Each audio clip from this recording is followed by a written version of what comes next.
श्रीराम नमस्कार. आज 26 नोव्हेंबर 2020 भीमरूपी निरूपण भाग 23.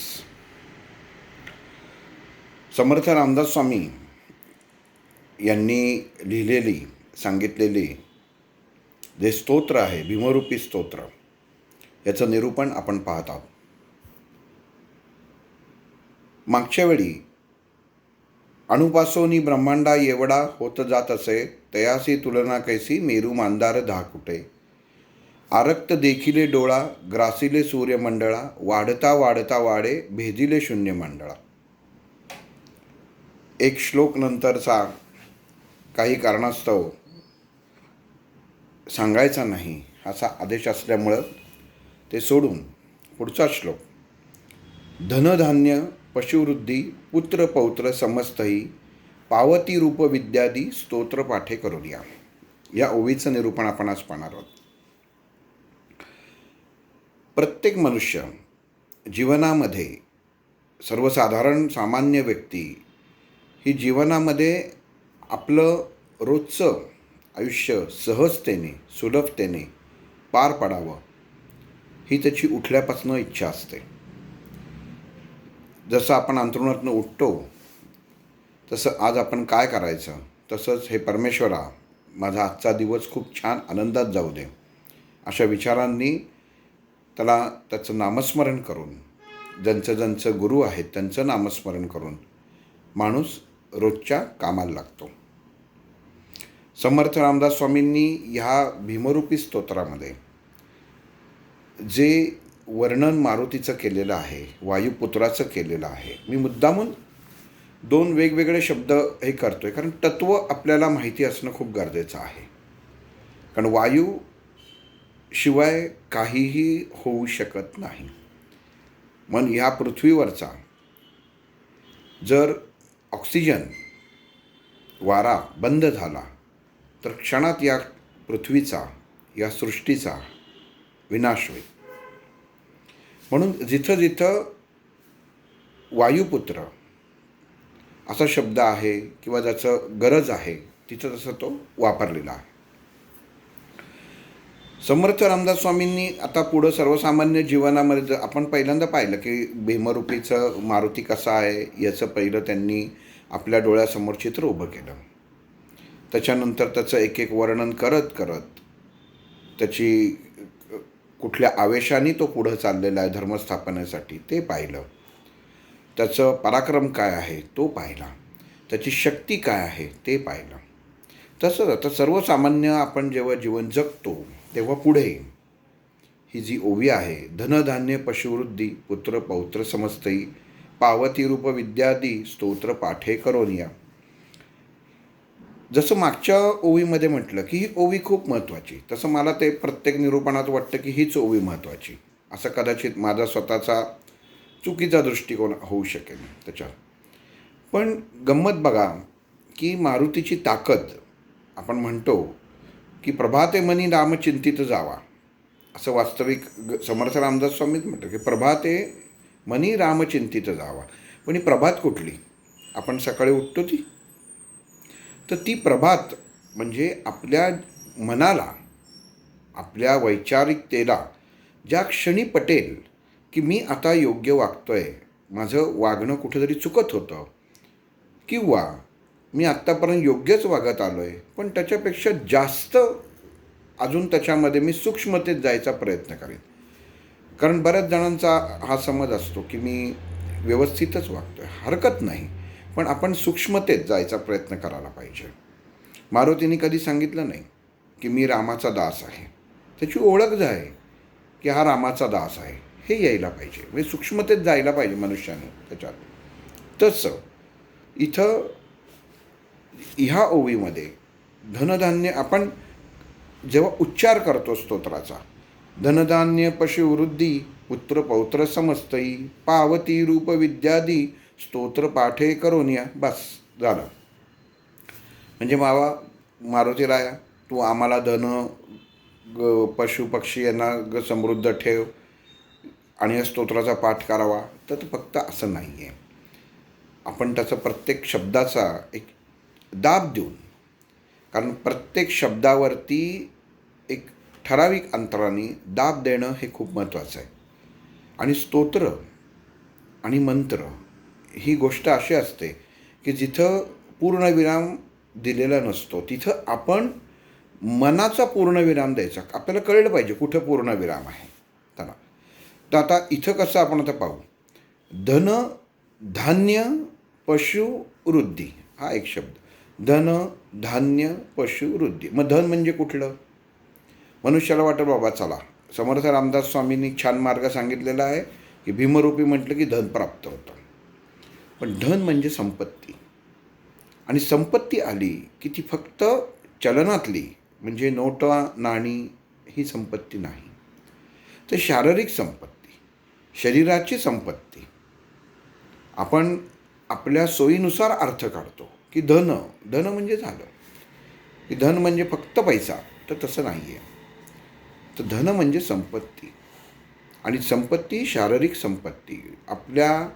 तुम्ही जीवनामध्ये कितीही पैसे कमवाल, कितीही धन कमवाल, श्रीमंत व्हाल, फार मोठे प्रसंग तुम्ही आयुष्यात बघाल, पैसे कमी जास्त होतील.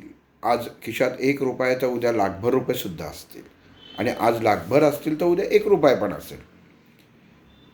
पण जर शरीराची संपत्ती नीट जर जतन केली तर ती सगळ्यात महत्त्वाची संपत्ती आहे.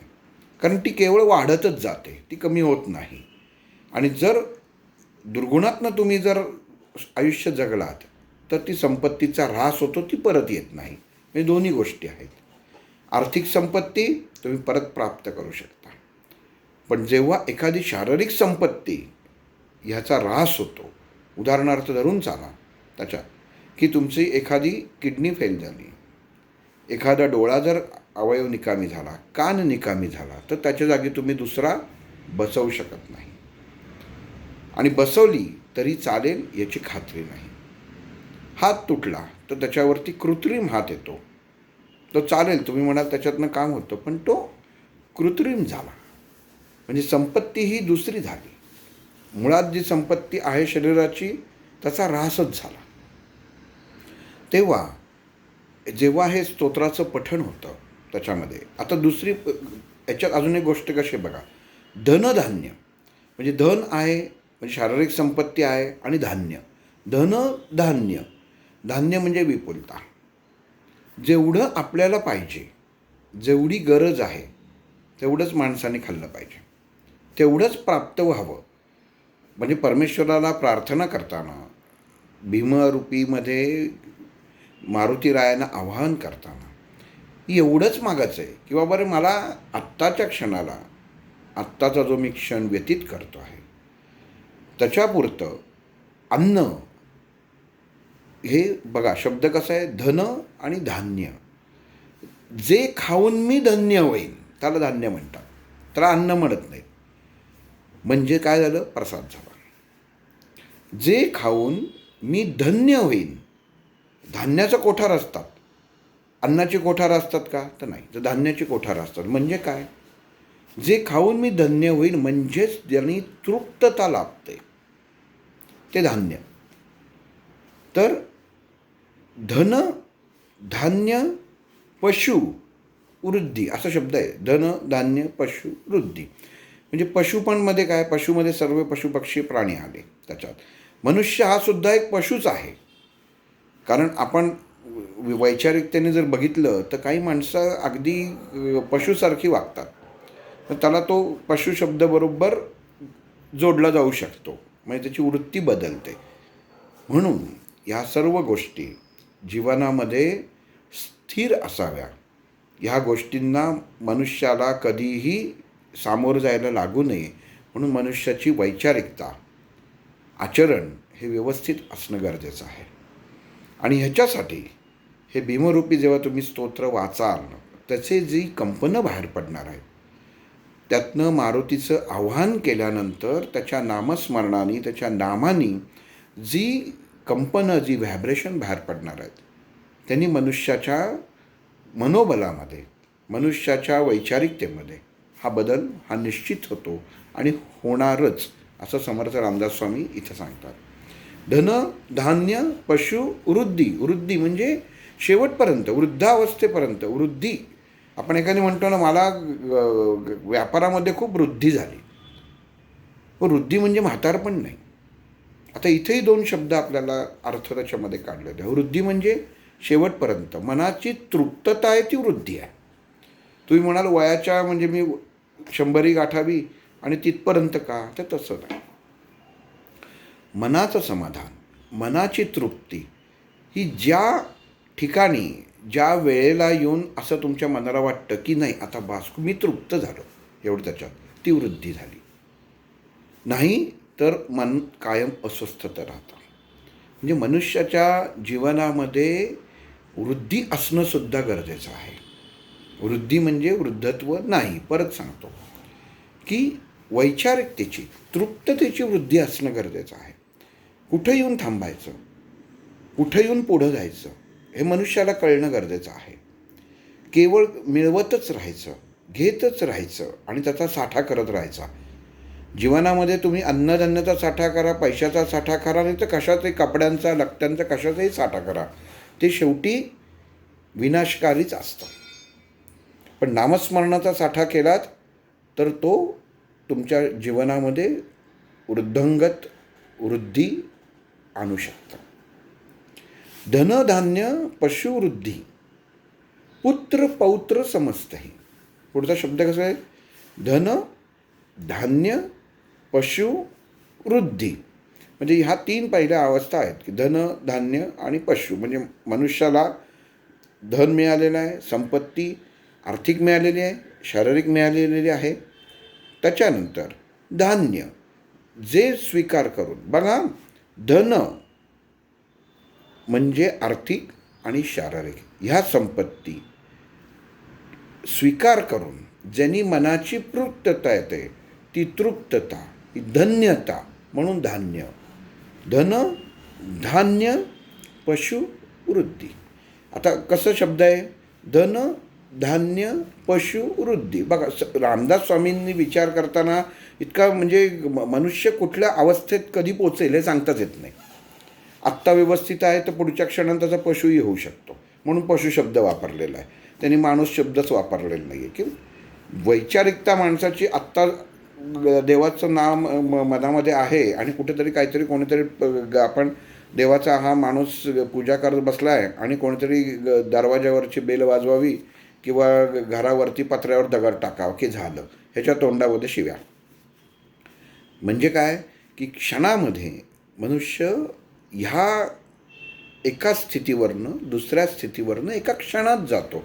म्हणजे पशु होऊ शकतो. मग तोंडातनं ज्या मुखामध्ये देवाचं नाम असतं, गुरुचं नाम असतं, त्याच मुखामध्ये क्षणामध्ये क्रोध उत्पन्न होऊन नको ते शब्द मनामध्ये मुखाद्वारे बाहेर पडतात आणि मनुष्य पशु बनू शकतो त्याच्यामध्ये. म्हणजे काय तर धनधान्य पशु म्हणजे आपण हे जे धन आणि धान्य जे मिळणार आहे, हे जे तुम्ही स्वीकार करणार आहात, तर याच्यामध्ये आपल्या मनाची अवस्था का ठेवायची आहे, आपलं मन कसं पाहिजे, आपण आचरण कसं पाहिजे, तशी तुमची वृद्धी होणार आहे. मग जेव्हा तुम्ही मारुतीचं नामस्मरण करता, त्याला समर्पित होता, तेव्हा तुमची वैचारिकता ही स्थिर राहतेच, त्याच्याबद्दल वादच नाही. कारण त्याच्याशिवाय समर्थांनी लिहिलंच नसतं की धन धान्य पशु आणि त्याच्यात वृद्धी. पुत्र पौत्र समजतही. आता कसं आहे की धन आलं, धान्य आलं, पशुवृद्धी आली, पण कधीपर्यंत? तर जीवनातल्या 3 अवस्था पाहिजे की मुलापासनं पुत्र पौत्र, त्याच्यामध्ये पौत्र म्हणजे नातू, म्हणजे 3 अवस्था झाल्या, 3 जन्म झाले तुमचे. पुत्र पौत्र म्हणजे म्हणजे मुलापासनं मी म्हातारा होईपर्यंत, मला मूल होईपर्यंत, म्हणजे अवस्था बघा कशा. मी तरुणपण, लग्न, मला माझ्या मुलाचं लग्न किंवा मुलीचं लग्न, त्यांना मूल होणं आणि त्यांना जो मूल किंवा मुलगा होणं, इथपर्यंतची पिढी. पुत्र ते पौत्र. त्याच्यामध्ये पुत्राचा पुत्र म्हणजे पौत्र. तर इथपर्यंत धन धान्य पशु वृद्धी पुत्र पौत्र समस्तही, म्हणजे ह्या पहिल्या 3 अवस्था कुठपर्यंत तुम्ही प्राप्त करू शकता, ह्याचं फळ कुठपर्यंत तुम्हाला मिळू शकतं. आज जर तुम्ही भीमरूपीचं स्वीकार केला, प्रभू रामचंद्रांचं नामस्मरण करून मारुती रायांचं नामस्मरण करून त्यांना जर समर्पित झालात, तर तुमच्या जीवनामध्ये आर्थिक संपत्ती, शारीरिक संपत्ती, धन्यता म्हणजे तृप्तता, धन्य धान्य म्हणजे घरामध्ये गहू ज्वारी नाही, धन्यता, धन धान्य पशु वृद्धी म्हणजे मनामध्ये जे विचार, पशु म्हणजे प्राणी हे आलंच, पण आपण विचार हा ज्ञानाने करायचा आहे की आपली वैचारिकता ही स्थिर होणं गरजेचं आहे. आणि मग ह्याचा लाभ कुठपर्यंत होतो, तो पुत्रापासून नातवापर्यंत, म्हणजे किती त्याचं अंतर झालं ते पहा. मग ह्यालाच आपण म्हणतो की आपण संस्कार काय केले, कोणाचे मूलच व्यवस्थित चुकीचं वागलं तर कारण याचा अर्थ आईवडिलांचे संस्कारात कमी पडली, आईवडिलांचे संस्कार चुकीचे झाले, म्हणून मुलाची सवय अशी झाली, मुलगा व्यसनाधीन झाला. का झाला, तर अशासाठी झाला. म्हणून ह्याच्यापासनं संरक्षण करण्यासाठी सुद्धा हे मारुती स्तोत्र कामात येतं. मी कामाचा शब्द मुद्दामून वापरतो आहे, कारण मनुष्याला कुठल्याही गोष्टीची कृती केल्यानंतर त्याचं फळ मिळावं ही अपेक्षा असतेच. आणि इथं समर्थ रामदास स्वामींनी सांगितलेलं आहे की याचं फळ तुम्हाला निश्चित मिळणार. धनधान्य पशुवृद्धी पुत्र पौत्र समस्तही. आणि कधी, पावती रूपविद्यादी स्तोत्र पाठे करू द्या. बघा इथं पण शब्द कसा घ्यायचा आपण, हे जर म्हणजे तुम्ही जर तुमचं जर मनाची अवस्था जरी स्थिर असेल, चांगली असेल, प्रसन्न असेल आणि तृप्त असेल, तर तुम्हाला धन शारीरिक संपत्ती, आर्थिक संपत्ती, धान्य म्हणजे तुम्ही हे ज्या 2 अवस्था आहेत, शारीरिक संपत्ती आणि आर्थिक संपत्ती, ह्याच्यामध्ये मिळणारं, ह्याच्यापासनं मिळणारं अन्नापासनं तुम्हाला धन्यता लाभते, म्हणजे तृप्ती लाभते. नाही तर ते अन्न काही कामाचं नाही, ते शरीराला लागत नाही. कारण काय, जीवनातली सगळी दुःख, जीवनामध्ये नको त्या गोष्टी करायच्या आणि मग विचार करत बसायचं, तर ती धन्यता लाभत नाही, म्हणून धन्य तिथं होत नाही. धान्य धन धान्य पशु वृद्धी ह्या ज्या आहेत, पुत्र पौत्र समजतही, हे कधी, हे एकदा जर मिळालं, हे कधी मिळतं, पावती रूप. बघा पूर्णविराम कुठं द्यायचं आहे, पावती रूप. रूप कोणाचं, तर भीमाचं. मग भीमाचं रूप म्हणजे कोणाचं, तर मारुतीचं. मारुतीचं म्हणजे कोणाचं, तर गणपतीचं. आपल्याला माहीत नसेल तर सांगतो, भीमाचा दुसरा, भीम या नावाचा दुसरा अर्थ गणपती असा होतो. शेंदूर आपण बघितलं कोणाला लावतात, मारुतीला आणि गणपतीला, इतर यांना शेंदूर लावत नाहीत. काय एक एक विचार करून समर्थ रामदास स्वामींनी हे भीमरूपी स्तोत्र लिहिलेलं आहे, आणि त्याचा अर्थ आणि ही ताकद आपल्यासारख्या सर्वसामान्य माणसाला दिलेलं आहे, हे आपण खरंच नशीबवान आहोत. तर पावती रूप, इथं रूप केल्यानंतर तिथं पूर्णविराम पाहिजे. पावती रूप म्हणजे तुमची जशी वैचारिकता असेल, तुम्ही जसं समर्पित भाव तुमचा असेल, तसं त्याचप्रमाणे हे रूप म्हणजेच मारुती पावणार आहे. कसा, पावती रूप विद्यादी म्हणजे तुमच्या ज्ञानामध्ये, विद्या अधिक आदी म्हणजे विद्या आदी म्हणजे विद्येच्या मध्ये जे जे काही प्रकार असतात ते विद्यादी. पावती रूप विद्यादी स्तोत्र पाठे करून या, असं त्याच्यामध्ये तो शब्द आहे. म्हणजे स्तोत्राचं नुसतं पाठ करायचा, स्तोत्र पाठांचं तर करायचं, तर तसं नाही आहे. पावती रूप विद्यादी म्हणजे आपल्याला ज्ञान प्राप्त, कारण मनुष्याला जर ज्ञान प्राप्त झालं, योग्य ज्ञान प्राप्त झालं, तर असं 99% आपण गृहीत धरायला हरकत नाही की त्याच्यातनं चूक होत नाही, कारण त्याला ती बुद्धी झालेली असते. क्षणामध्ये बुद्धी दिली असताना, पण त्याच्यावर जर अंमल आला, त्याच्यावरतीच आपण अंकुश मिळवू शकलो, तर मनुष्याच्या हातनं चुका होणार नाही. म्हणून आपल्याला जीवनामध्ये जे परमात्म्याने हे जे धनधान्य पशु वृद्धी हे सगळं दिलेलं आहे, पुत्र पौत्र या सगळ्या अवस्था आहेत जीवनाच्या, मनुष्य जीवनाच्या ह्या अवस्था आहेत. हे स्तोत्रामधलं एक श्लोक नाही आहे, ह्या मनुष्य जीवनाच्या आवश्यकता असणाऱ्या गरजेच्या गोष्टी आणि अवस्था असं दोन्ही आहे. धनधान्य पशुवृद्धी पुत्र पौत्र समस्तही, सर्व समस्तही म्हणजे याच्यातल्या समस्त. आपण म्हणतो अहो पण हे नाही म्हटलं, अहो हे नाही सांगितलं, हे याच्यात नाही ते त्याच्यात नाही, म्हणून समस्तही. एखाद्या आपण गावात जातो आणि तिथं एखादा कार्यक्रम असतो, त्याच्यामध्ये तर जे बोलवणं करतात ना तिथं लिहितात समस्त गावकरी मंडळ. समस्त म्हणजे काय की प्रत्येक जना समजते, समस्ती म्हणजे प्रत्येक जण. मग तसं इथं त्यांनी दिलेलं आहे, धन धान्य पशु वृद्धी पुत्र पौत्र समस्तही, ज्यांना हे कळत आहे ते. महत्त्व काय ज्ञानाचं, महत्त्व काय सुखाचं, सुख कशाला म्हणतात, आर्थिक गोष्टीला म्हणतात का शरीराच्या संपत्तीला म्हणतात, मनुष्याचा विचार कसा पाहिजे, पशुसारखा पाहिजे का माणसासारखा पाहिजे, याचासुद्धा हे पाहिजे. जीवन आपल्याला स्वतःपासनं, मूल होण्यापासनं ते नातू होण्यापासनं दिलेले आहे. पुत्र पौत्र, पुत्राचा पुत्र तिथपर्यंत आपल्याला जगाचं असेल. म्हणजेच थोडक्यात काय, पुत्राचा पुत्र बघणं म्हणजे आपली त्यावेळी जर आपण आत्ता गणित केलं तर आपलं वय किती, तर आपलंही वृद्धत्व आलं. एका शब्दामध्ये इतके अर्थ दडलेले आहेत. पौत्र, पुत्र पौत्र, पुत्राचा पुत्र म्हणजे विचार करा ना तुम्ही की तुम्ही आहात, तुमचं लग्न झालं, तुम्हाला मूल होणार, ते कितव्या वर्ष होणार, मुलगा मोठा होणार, मुलाचं लग्न होणार, परत त्याला मूल होणार, म्हणजे तुम्ही त्या वयाला किती असा, तुमचं वय किती असेल.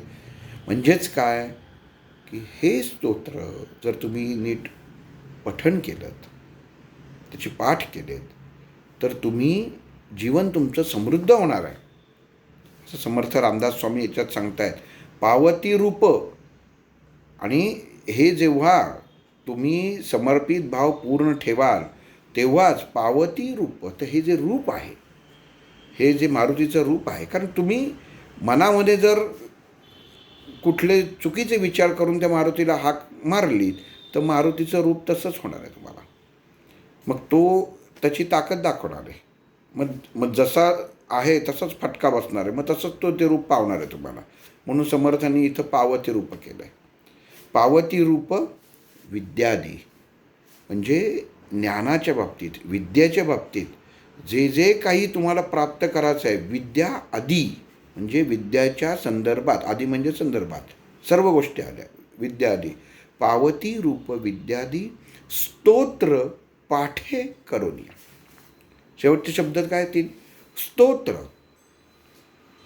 तिन्ही अवस्थेंचं स्तवन अधिक त्र, त्र म्हणजे तीन, उत्पत्ती स्थिती लय. मनुष्याच्या जीवनामधल्या या तीन अवस्था आहेत. बाल्यावस्था, तारुण्यावस्था आणि वृद्धावस्था. ह्या तीन अवस्था आहेत. उत्पत्ती स्थिती लय, मनात उत्पन्न होणारे विचार, ताजा विचार, त्या विचारावरती अंमल आणि तो विचार संपवणार, ही सुद्धा अवस्था आहे. नुसतं तरुण म्हणजे लहान मूल, तरुण आणि म्हातारा असं नाही. तर ह्या तीन ज्या अवस्था आहेत, मनाच्या अवस्था, शरीराच्या अवस्था,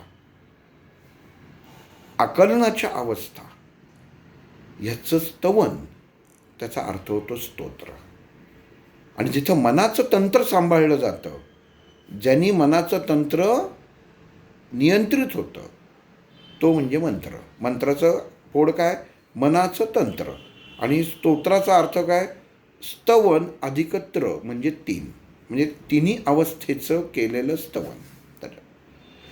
तर इथं त्याच्यामध्ये पावती रूप विद्यादी स्तोत्र पाठे म्हणजे पाठ असं सांगितलं आहे का त्यांनी. आपण म्हणतो ना की एक असं कर, तुझं पाठांतर बघ, हा एक शब्द झाला पाठातनं. पाठांतर म्हणजे काय की लक्षात ठेवणं, कायमचं लक्षात ठेवणं. पाठांतर करणं म्हणजे पाठ करणं, म्हणजे ठराविक एखादा आपण म्हणतो की आम्ही गुरुचरित्राचा पाठ केला. म्हणजे काय की ठराविक जे पोथी आहे, ठराविक जे लिखाण आहे ते वाचणं. पण इथं समर्थ रामदास स्वामींनी तसं म्हटलेलं नाही आहे. समर्थ रामदास स्वामींनी म्हणतात, पावती रूप विद्यादी स्तोत्र पाठे करोनिया. पाठे म्हणजे काय तर पाठांतर तुम्ही जे करता ते एक नाही अनेक पाहिजे. अनेक वचनी आहे पाठाचं. जसं आहे ना, आपण जेव्हा एक वचन आणि अनेक वचन करतो तसं पाठाचं अनेक वचन पाठे. म्हणजे तुमच्या मनामध्ये, तुमच्या नामामध्ये, तुमच्या श्वासामध्ये हा कण आणि कण विस्मरण न होता हा मारुती हवा. पाठे, स्तोत्र पाठे, या 3 अवस्था मनुष्याच्या वैचारिकता, शारीरिक या 3 अवस्था आहेत. या प्रत्येक अवस्थेमध्ये, प्रत्येक क्षणामध्ये हे जर वायुतत्व जर तुम्ही विसरलात तर तुमचं जीवन संपलं. भीमरूपी म्हणजे काय, फक्त भीमात मारुतीचं त्याच्या नाही आहे, त्याच्या पाठीमागचं हा वायुपुत्र काय आहे, या वायूचं महत्त्व आपल्याला समजून घेणं गरजेचं आहे. म्हणजे पावती रूप विद्यादी स्तोत्र म्हणजे विद्या आदी, म्हणजे हे ज्ञान दिलेलं आहे, ह्याचे हे ज्ञान प्राप्त करा. हे ज्ञान जर तुम्हाला व्यवस्थित योग्य रीतीने प्राप्त झालं तर या जीवनाच्या, या वैचारिकच्या या 3 अवस्थेंचं तुम्ही पाठ करा. म्हणजे मनामध्ये याचं कायमचं नामस्मरण पाठा. पावती रूप विद्यादी म्हणजे कधी पावणारे हे रूप, विद्यादी स्तोत्र पाठे करून या, केल्यानंतर. नुसतं एकदा वाचलं, एकदा म्हटलं तर झालं तर नाही. पाठ व्हायला पाहिजे. पाठे अनेक वचनी म्हणजे कायमचं, सतत, कंटिन्यू मनामध्ये नामस्मरण पाहिजे. कोणाचं? मारुतीचं, वायुपुत्राचं स्मरण पाहिजे. कारण हे विद्या आदी म्हणजे विद्यादी, ज्या ज्या तऱ्हेने तुम्ही ज्ञान प्राप्त करू शकता त्या त्या अनुषंगाने, त्या त्या दृष्टिकोनातून तुम्ही हा मारुतीला पाहायचा, बघायचा आणि आत्मसात करायचा प्रयत्न करा. हे समर्थ रामदास स्वामींनी ओवीत सांगितलेले आहे. धन धान्य पशु वृद्धी पुत्र पौत्र समस्तही सर्व आले ह्याच्यामध्ये. आणि पावती रूप कधी विद्यादी स्तोत्रे पाठे करून या. म्हणजे ह्या सर्व अवस्था तुम्ही जेव्हा प्राप्त करता, समर्पित भाव पूर्ण असतो, तुम्ही तुमचं समर्पण त्या मारुती रायाच्या प्रती पूर्ण असतं, तेव्हा तुम्ही जो तुमचा भाव प्रगट झालेला असतो तेव्हा ह्या मारुतीचं जे रूप असेल ते तो पावेल तुम्हाला. आणि ज्ञानाच्या अनुषंगाने, विद्यादी ज्ञानाच्या अनुषंगाने, विद्येच्या अनुषंगाने तुम्हाला स्तोत्र, स्तवन, स्तवंत्र म्हणजे 3 अवस्था ह्या कायमच्या रोजच्या जीवनामध्ये श्वासागणित न विसरता लक्षात ठेवून त्याचं नामस्मरण करून तुम्हाला ह्या मारुतीचं स्तोत्र, या मारुतीची शक्ती प्राप्त होऊ शकते. असं समर्थ रामदास स्वामींचं ह्या ओवीचं पूर्ण अर्थ आहे असं मला वाटतं.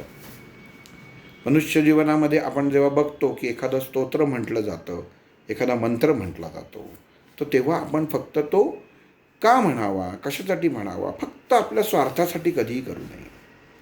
अखंड पाहिजे. केवळ तुम्ही आपण माणसांनी स्वतःच्या वरनं विचार करावा की फक्त आपल्या कामापुरतं आपल्याशी कोण बोललं तर चालेल का, काम झालं आणि नंतर त्यांनी तुम्हाला डावललं तर चालेल का. तर तसं नाही होतं कामा. मनुष्यानी, प्रत्येक मनुष्याचं कर्म हे ठरलेलं आहे. छोट्या छोट्या गोष्टीमधनं मनुष्याच्या जीवनामध्ये शंका, कुशंका ह्या कायम येत राहतात. आणि आपण त्याच्यामध्ये किती अडकायचं, महत्त्व आहे का, हे सुद्धा प्रत्येक माणसाने विचारात घेतलं पाहिजे. ज्याच्याशी आपल्याला काही घेणं देणंच नाही याच्यामध्ये सुद्धा मनुष्य अडकतो. समस्त शब्द हा जो वापरलेला आहे की त्याच्या निरर्थक शक्ती आपण तिथं वाया घालवतो. जिथं काही अर्थच नाही तिथं मग आपण शक्ती का वाया घालवावी? मृत्यूनंतरचं जीवन याचा अभ्यास कशासाठी पाहिजे? आत्ताचं जीवन तुम्ही जर सुसह्य केलं, आत्ता जर तुम्ही तुमच्या जीवनाची पेरणी जर व्यवस्थित केलीत, तर नंतर तुम्हाला चिंता करायची गरजच नाही आहे. पण आत्ता तुमच्या मनामध्ये खोट असेल, व्यवहार चुकीचा असेल, आचरण चुकीचं असेल, त्या माणसानं पुढच्या जीवनाची चिंता, त्याला चिंता लागते. बाकीच्यांना चिंता करण्याची गरज काय? ज्याला मारुतीने जवळ केलं आहे, रामाने जवळ केलं आहे, त्यांना चिंता कशाची पाहिजे? जीवनामध्ये त्याच्या ज्या घडणाऱ्या प्रत्येक गोष्टी ही योग्यच ही खात्री हवी. माझ्या जीवनामध्ये काही गोष्टी माझ्या अगदी जवळचं असूनसुद्धा मी हरवून बसलो, गमावून बसलो, तर ह्याच्यासाठी दुःख तुम्ही किती काळ करणार? आपल्याला त्या परमेश्वरी न्यायावरती, परमेश्वरी शक्तीवरती विश्वास आणि खात्रीही हवीच. तसं असतं तर श्रीकृष्णांनी महाभारतामध्ये अर्जुनाच्या मुलाला, अभिमन्यूला वाचवलं नसतं का? पण त्यांनी काळ हातात घेतला नाही, वेळ हातात घेतली नाही. म्हणजे सांगायचं तात्पर्य काय? प्रभू रामचंद्रांनी सुद्धा वनवास उपभोगलाच ना. उपभोगला, भोगला नाही, उपभोगला. भोगायलाच लागलं. मग आपण कुठं आहोत? मारुती राया युद्ध करताना प्रभू रामचंद्रांच्या बरोबर होते. ह्या एक कठीण प्रसंगात सीतामाईला परत आणण्यासाठी प्रभू रामचंद्रांच्या बरोबर युद्धामध्ये मारुती राया त्यांच्या बरोबर होते. म्हणजे काय झालं? मारुती रायांना सुद्धा कुठेतरी त्रास हा वैचारिकतेने शारीरिक झालाच ना. मग आपण सर्वसामान्य माणसं आहोत, आपण हे विसरून जातो. आपण बाकीच्या गोष्टीचा विचार करत नाही. आपण स्वामींकडं, महाराजांकडं, देवतेकडं हे मागितलं की त्यांनी दिलंच पाहिजे अशी आपली खात्री असते. पण त्याच्या पाठीमागं आपण काय, आपली वैचारिकता काय, याचाही विचार प्रत्येक माणसाने करणं गरजेचं आहे. नुसतं त्याच्यामध्ये तुम्ही घेऊ शकत नाही, हा व्यवहार नाही आहे. आणि दुर्दैवाने हा व्यवहार होऊ शकत नाही. कारण काय आहे? इथं बघा शब्द पावती रूपच दिलेलं आहे समर्थ रामदास स्वामींनी. मी खात्री नाहीच, जसं त्याचा म्हणजे जसं गणपतीच्या आरतीमध्ये दिलेलं आहे तसंच इथं दिलेलं आहे. जसा भाव आहे तसंच पावणार आहे. तो खोटा असेल तर तुम्हाला तशीच शिक्षा मिळणार, आणि जो खरा असेल तर तसंच तुम्हाला तसा गुण मिळणार. सांगता येत नाही त्यावेळेचा भाव काय आहे. ते तत्त्व, मारुती तत्त्व हे त्यावेळी काय काम करणार आहे, त्याची वैचारिकता काय, म्हणून त्याच्यामध्ये पावती रूप दिलेलं आहे आणि रूप दिलेलं आहे. असं लिहिलं आहे का समर्थांनी की पावती मारुती, पावती वायुपुत्र, असं नाही दिलं, रूप दिलेलं आहे. म्हणजे काय की त्या क्षणी रूप असं आहे. आपल्या घरामध्ये वडील बोलत असतात आपल्याशी, पण मी बोलताना ते वडील असतात, आणि आई बोलताना ती त्यांचे पती असतात. ही म्हणजे रूप बदललं, व्यक्ती एकच, पण प्रत्येक क्षणाला प्रसंग अनुसरून प्रसंगानुरूप ही रूप बदललं जातं. हे आपण कायम लक्षात ठेवलं पाहिजे की समर्थ रामदास स्वामींसारख्या संतांनी हे जे लिहिलेलं आहे ह्याच्यामधला खोलात जाऊन आपण अभ्यास करणं गरजेचं आहे. प्रत्येक शब्दाचा अभ्यास करणं गरजेचं आहे. खूप ठिकाणी लिहिलं की धन, धान्य, पशुवृद्धी याची सगळी फक्त मारुतीचं तुम्ही हे करा यांनी होईल. पण नुसतं धान्य होणार आहे का? धान्य म्हणजे काय? अन्न आहे का? धान्याची कोठार, तिचं धन्यता होते, तृप्तता होते, त्याचं कोठार म्हणून ते धान्य म्हटलं जातं. म्हणजे शब्दाची फोड आपल्याला कळणं गरजेचं, खूप महत्त्वाचं आहे ते. आणि धनाची सुद्धा फोड करणं गरजेचं आहे. मनुष्याला धन म्हणून फक्त आर्थिक बाबतीत आपण विचार करत होतो तसं नाही आहे. त्याच्यामध्ये शरीर ही सुद्धा संपत्ती धनच आहे, ते सुद्धा सांभाळणं आपलं काम आहे. तर सांगायचा उद्देश असा की मनुष्याने केवळ स्वार्थासाठी विचार करू नये. प्रत्येक गोष्ट असो ती स्वार्थाच्या दृष्टीने तुम्ही जर त्याचा वैचारिकतेत गेलात तर तुम्ही जीवनात काही प्राप्त करू शकणार नाही. आणि तुम्हाला काहीतरी जीवनात असं प्राप्त व्हावं असं जर मनामध्ये इच्छा असेल, तुम्हाला वाटत असेल, तर तुम्हाला काय करायला पाहिजे? म्हणून इथं सांगितले पावती रूप विद्यादी स्तोत्र पाठे करून या. मग ती विद्या काय आहे? त्याची अनेक विद्या दिलेली आहे. शब्द त्यांनी बघा किती एक शब्द तोलून रामदास स्वामींनी वापरले. विद्या शब्द वापरला, ज्ञान वापरलं नाही आहे त्याच्यामध्ये. कारण मनुष्याचा स्वभाव कसा आहे? ज्ञान हे चांगल्या वाईट गोष्टींचं असतं, पण विद्या ही सुद्धा मनुष्याच्या शरीरावर चांगल्या विद्या, किती विद्या प्रकारच्या, अष्टविद्या, या 8 विद्या आहेत. तुम्ही एक ज्ञान एका प्रकारे नाही, या 8ही विद्यांच्या मार्फत, या 8ही विद्यांच्या रस्त्याने तुम्ही हे ज्ञान प्राप्त करू शकता. म्हणून विद्यादी शब्द वापरले. विद्या आदी, त्याच्यामध्ये कसं प्राप्त करणार हे तुम्ही ठरवा. तुम्हाला जसं वाटतं, मला हे मला योग्य वाटतं, तुम्ही घ्या. हे विद्या आदी, हे विद्येमध्ये येणारी गोष्ट आहे. त्याच्यामध्ये आपल्याला विद्येची पूजा करायची, ज्ञान प्राप्त होतं, विद्येची पूजा होते. ज्ञानाची पूजा करू शकतो का आपण? नाही पडत. मग विद्येची पूजा करतो, कोणाची पूजा करतो? तर सरस्वतीची पूजा करतो. तर विद्या शब्द हा सरस्वतीची जोडला गेलेला आहे. मग तसं ज्ञान हा त्याच्यापासनं मिळणारा प्रकाश आहे. म्हणजे जर सरस्वती ही जर आपण एखादा असं उदाहरणासारखं धरून चाला, की घरातला आपण जो बल्ब आहे त्याला आपण जर सरस्वती म्हटलं, विद्या म्हटलं, तर त्याच्यापासनं मिळणारा प्रकाश म्हणजेच ज्ञान झालं. हे समजून घेणं गरजेचं आहे. प्रत्येक शब्द समजून घेण्याचं गरजेचं आहे. कारण भीमरूपी जर आपण जेव्हा हे पूर्णत्वाला जाईल त्याच्यामध्ये, आणि जेव्हा तुम्ही हे परत एकदा जर समजा ऐकलं असेल तर तुम्ही मनात आणाल, तर तुम्हाला निश्चित खात्री होईल की माझ्यासमोर मी आधी काय होतो आणि आत्ता माझ्यासमोर चित्र काय उभं आहे. तर त्याच्यासाठी जे समर्थ रामदास स्वामींनी, आणि मुळात म्हणजे आपण कायम लक्षात ठेवलं पाहिजे की आपण ज्या स्तोत्राचं पठण करतो हे कोणी लिहिलेलं आहे, कोणी सांगितलेलं आहे? रामदास, रामाचा दास. रामाचा दास म्हणजे मारुतीच झाला, आणि रामाचा दास म्हणजे रामदासच झाले. समजून एक एक गोष्ट, एक एक शब्द इतका अर्थ उत्पन्न छान करतो आपण त्याच्यामध्ये. तर ह्या प्रत्येक माणसानी हे आपण समजून घ्यायला पाहिजे. आणि ते जर तुम्ही घेतलं तर ती जी तृप्ती तुम्हाला लाभेल, ही तृप्ती तुम्हाला कशातही कुठल्याही दुसऱ्या गोष्टीतनं मिळणार नाही. म्हणून आपण प्रत्येक गोष्ट करताना, कृती करताना, लिहिताना, वाचताना, झोपताना, खाताना, पिताना, बोलताना, स्मरण करताना, आचरण करताना, ऐकताना, ह्या सर्व गोष्टींमध्ये आपण काय करतो याचं प्रत्येक मनुष्याने भान ठेवणं गरजेचं. आज इथंच थांबतो. श्रीराम.